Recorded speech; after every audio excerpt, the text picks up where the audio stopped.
me! You knew I loved her! Hey, hey, hey.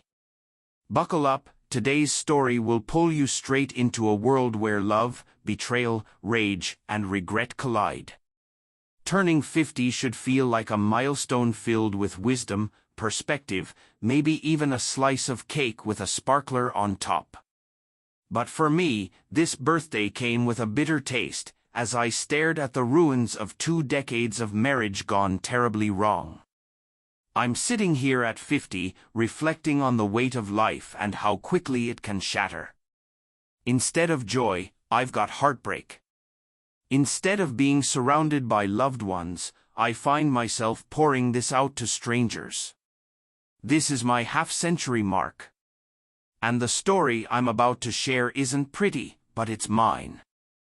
I'm a 50-year-old man, and today I finally gathered the courage to speak. Turning 50 should have been a celebration, but instead it feels like I'm carrying a stone in my chest. I pictured myself surrounded by family and friends, yet here I am, alone in a cafe, sharing my truth with people I've never met. Not even a text from my kids came through today. Nothing. Just silence. It wasn't always like this. Once upon a time, I had a wife, children, a home filled with laughter, the life everyone thinks will last forever. But all of it crumbled when I chose revenge as my weapon against betrayal. 2 years ago, everything went up in flames because I couldn't contain the anger when I discovered my wife's infidelity. And while I admit I made mistakes, I can't deny that, in the heat of the moment, I believed my actions were justified. For 17 years, I was married to the woman who would ultimately betray me. Together we had 2 sons, ages 14 and 11. I worked in IT, the kind of guy you call when your computer or Wi-Fi crashes. Not glamorous, but it paid the bills. She worked as a primary school teacher, adored by students and respected by her peers. Back in 2012, my company offered me a golden opportunity: expand operations into Germany. The role came with double pay, housing, and expenses covered. At first, I hesitated. My whole life was in my hometown, and moving abroad felt overwhelming. But my wife pushed me, saying it was too good to pass up and that it would secure our family's future. So we moved, and within a year, our younger son was born there. Life seemed stable. Comfortable. Then came the pandemic. The company shut down its Germany branch, forcing me back to the base office. My wife returned to her old teaching job, and life settled into a routine again. That is, until the summer of 2023. That summer, everything began to unravel. My wife received an invitation to our high school reunion. She hadn't gone to one in years because we'd been overseas, so she was giddy about it. Shopping trips, new hair, nails, she threw herself into preparing. I thought it was sweet, harmless even. Who wouldn't be excited to see old friends after so long? But when she returned from that reunion, something in her had shifted. It wasn't an obvious transformation, but more like a slow poison. At first, I didn't see it clearly. The signs were there, but I brushed them off. The night she came home late from the party, I was half asleep on the couch. She stumbled in barefoot, heels dangling from her hand, hair tousled, eyes glowing like she'd just relived her teenage years. She gave me a quick peck, not the kiss of love but the kiss of obligation, then disappeared into the bathroom. When she finally crawled into bed, she said nothing. I assumed it was the alcohol talking. But over the following weeks, her distance grew. She seemed consumed by something invisible. I'd talk to her about work or the kids, and though she nodded at the right moments, her attention wasn't with me. It was locked on her phone. That device became her lifeline. Every buzz had her grinning like a girl in love for the first time. When I asked, she brushed it off as silly group chats with colleagues. At first, I believed her. I know how those things go, people get excited for a few weeks and then the hype dies down. But months passed, and she was still glued to it. Locked away in the guest room, laughing into her phone on video calls, whispering like she was guarding a secret. She even changed her password.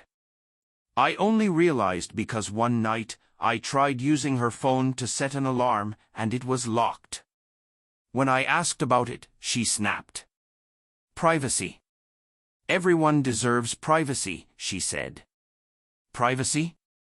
After 17 years of marriage, suddenly she was drawing lines? That stung. Our intimacy grew cold. Sex became mechanical, a joyless ritual. With the kids, she pulled away too, leaving bedtime and homework to me while she hid behind a locked door. Then came the first undeniable sign. One night while she cooked, her phone buzzed non-stop on the couch. Out of habit, I glanced at it. Skype notifications. Skype? I didn't even know she used it. The second I touched it, she bolted from the kitchen like the house was burning, snatching it out of my hand and snarling at me not to snoop. That reaction told me more than any words could. She spun some shaky story about girlfriends practicing a dance routine for social media. She talked too fast, stumbled over excuses. I pretended to believe her, but I knew better. That night, I pretended to sleep while she giggled into her phone under the blanket until after 2 a.m., biting her lip like a lovesick teenager. My gut twisted. This wasn't just harmless fun. That's when I took matters into my own hands. Using my IT skills, I installed a keylogger on her laptop. She barely used it, so it was easy. 4 days, nothing. Crafts, online shopping, schoolwork. But then came the weekend when I took our boys golfing. She insisted on staying home, claiming she needed time alone. That's when I struck gold. That Saturday afternoon, while I was out with the boys, I logged into her laptop remotely. What I saw confirmed every dark suspicion clawing at me. There it was, a full-blown love affair, splashed across chat logs, emails, and photos. His name was Daniel. Of course, it had to be Daniel, her old high school boyfriend, the one she used to describe as the one who got away. He wasn't just a memory anymore. He was very real, very present, and very much inside her life again. Their chats were loaded with intimacy, the kind you don't fake. Nicknames, baby this and sweetheart that. They reminisced about the old days and fantasized about a future together. He called her his second chance at happiness, and she wrote back that she'd never stopped loving him. I sat frozen, staring at their digital affair unfolding line by line. My wife of 17 years, the mother of my children, had been giving herself emotionally, mentally, and maybe even physically to another man. But it wasn't just words. There were photos, too. She sent him selfies, some innocent, some not. He sent her shirtless shots at the gym, flexing for her like a teenager. She responded with emojis and heart eyes, the same way she used to react to me when we were first dating. That night, when I returned home, she was humming in the kitchen, cheerful like she hadn't been in months. She lit up when her phone buzzed, then dimmed the second she saw me watching. My blood boiled. For weeks, I carried this knowledge in silence. Pretending. Smiling at my sons, making small talk with her, while every part of me screamed inside. I was a walking corpse, burning with the fire of betrayal. I weighed my options. Divorce? Too clean. Too easy for her. She'd run off into Daniel's arms, and I'd be left picking up the pieces. No. I wanted her to feel what I felt. I wanted her to taste humiliation, heartbreak, and despair. That's when the revenge began to form. I started by gathering evidence. Screenshots of chats, copies of emails, even videos from her webcam that the keylogger granted me access to. The proof was airtight. She couldn't deny a thing once it was all laid out. But I didn't confront her right away. No, I wanted the perfect stage, the perfect moment where her mask would rip apart in front of everyone she loved. And the opportunity arrived in the cruelest, most fitting way possible, her birthday. She was turning 38. She planned a family dinner at her parents' house with her sisters, cousins, and even a few close neighbors. She asked me to organize a slideshow, photos of her life, highlights of our family, sweet memories. She trusted me completely with it. And oh, I delivered. The night of her birthday, everyone gathered around, wine glasses clinking, laughter bouncing off the walls. She looked radiant, glowing in a dress that made her look years younger. She kissed me on the cheek and whispered, "Thank you for making tonight special." My stomach churned. After dinner, the lights dimmed, and the slideshow began. At first, it was everything she expected: baby pictures, her graduation, our wedding day, the kids' birthdays, vacations abroad. Everyone cooed and clapped. She was beaming. Then, halfway through, the photos changed. Screenshots of her Skype chats filled the screen. Her words to Daniel. His words to her. The heart emojis, the late-night promises, the longing. Gasps filled the room. Her smile froze, then collapsed into horror. Next came the pictures. Her selfies meant for him. His shirtless shots. Even a short video clip of her giggling under the blanket in our bed, whispering, "I love you, Daniel." Silence fell. You could hear forks clatter to plates. Her father's face turned purple with rage. Her mother covered her mouth, shaking her head. The cousins exchanged wide-eyed looks. The neighbors shifted uncomfortably in their seats. And there she was, in the center of it all, exposed, humiliated, shattered. Tears streamed down her face as she stammered, "I can explain. It's not what it looks like." But it was exactly what it looked like. I stood there, arms crossed, watching her world implode. The woman who had betrayed me was now stripped bare in front of everyone she held dear. And for a fleeting moment, I felt powerful. Vindicated. Like justice had been served. But power is fleeting. And vengeance comes at a cost. The room erupted after that. Her father slammed his fist on the table so hard the dishes rattled. "How could you disgrace this family?" he roared, his voice trembling with fury. Her mother sobbed quietly, shaking her head as though the daughter she thought she knew had just died in front of her. Her sisters avoided eye contact, whispering among themselves. The cousins stared at their phones, pretending not to be part of the storm. Even the neighbors looked for an excuse to leave, muttering about early mornings and babysitters. And my wife? She crumbled. Right there, in front of her entire family, she collapsed into tears, begging me, begging everyone, to listen. She said it was just emotional, that it hadn't gone physical. She claimed she felt lonely, neglected, and Daniel filled a void. But no one was buying it.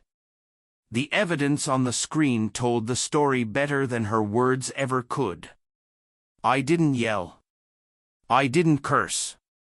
I just stood there, letting the silence choke her. Letting her drown in her own shame. And in that moment, I thought I'd won. But the truth? Nobody wins in war. her family never looked at her the same again. Every holiday, every gathering, there was a shadow in the room. A quiet judgment. A reminder that she had betrayed not just me but all of them.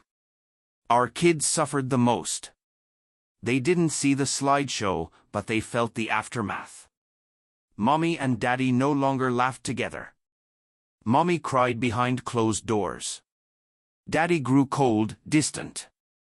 The divorce came quickly after. She didn't fight me, maybe she knew she had no ground to stand on. I got custody of the boys, though she still visited. But their relationship with her grew strained. They couldn't understand why Mommy had broken Daddy's heart. And me? I walked away thinking I'd feel lighter. Freed. But instead, I carried the weight of what I'd done. Yes, she betrayed me. Yes, I had proof. But did I need to destroy her so completely? Did I need to turn her birthday into a public execution? Because that's what it was. At first, I told myself she deserved it. That she needed to feel the pain I felt. But over time, guilt crept in. The look on her face when those pictures flashed, the raw humiliation, the collapse of her dignity, it haunted me. I replayed it in my mind at night, hearing her sobs echo in my chest. And as much as I wanted to hate her, part of me still remembered the woman I'd fallen in love with. The woman who held my hand when our sons were born. The woman who cheered me on when I doubted myself. That woman was gone, replaced by someone I couldn't recognize. But sometimes, in flashes, I saw her. It ate at me. I had burned the bridge so thoroughly that there was no way back. And maybe that was the point. But standing among the ashes, I realized I hadn't just burned her. I'd burned myself, too. The months after the divorce stretched into years, and life became a routine of work, school runs, and empty evenings. I poured myself into raising my boys, making sure they had stability even as my own foundation crumbled. They needed me, and I couldn't let them see just how broken I was inside. But birthdays have a cruel way of forcing reflection. And here I am today, 50 years old, sitting alone with nothing but memories and regrets. No balloons, no cake, no laughter. Just the hum of a cafe espresso machine and the glow of my phone screen as I type this out for strangers. My sons didn't call. Maybe they forgot. Maybe they didn't want to remember. Or maybe they're still untangling their own scars from the mess their parents made. I don't blame them. And my ex-wife? I don't know where she is tonight. Maybe she's with Daniel, maybe not. Last I heard, that romance fizzled once the reality of life set in. He didn't sign up for kids, for baggage, for the mess. Maybe she's alone, too. Maybe she's staring at her own reflection, asking herself how everything went so wrong. What I do know is this: revenge doesn't heal you. It doesn't close wounds. It just creates new ones. On that night, when I exposed her in front of everyone she loved, I thought I'd delivered justice. But in truth, I only magnified the damage. I didn't just lose a wife. I lost the family we had built together. If I could go back, would I handle it differently? I want to say yes, that I'd choose dignity over destruction. But the truth is, in that moment, with the pain so raw, I don't know if I had it in me to walk away quietly. What I do know now is that time doesn't erase choices. It just forces you to live with them. Every day, I carry the weight of what I did, and what she did. Both betrayals, hers and mine, live inside me. And so I sit here, at 50, with a heart heavy but still beating. A man who lost, who raged, who destroyed, and who survived. Maybe survival is enough. Maybe this brokenness is part of what it means to live. Outro. So that's my story. Not polished, not pretty, but real. If you take anything from it, let it be this: betrayal cuts deep, but revenge doesn't stitch the wound. It only widens it. If you ever find yourself standing where I stood, I hope you'll choose a path I couldn't. One that leads to healing, not ruin. Because in the end, there are no winners in revenge, only survivors.